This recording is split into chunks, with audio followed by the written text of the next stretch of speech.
In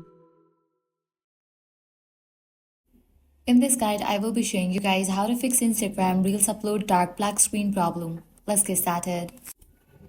When you try to upload a video, the screen either gets stuck on loading or turns black, preventing you from processing to the next. So what you have to do is update the Instagram app. Launch App Store or Play Store, search for the app Instagram. If you find the option Update, click on it and update the app to its latest version.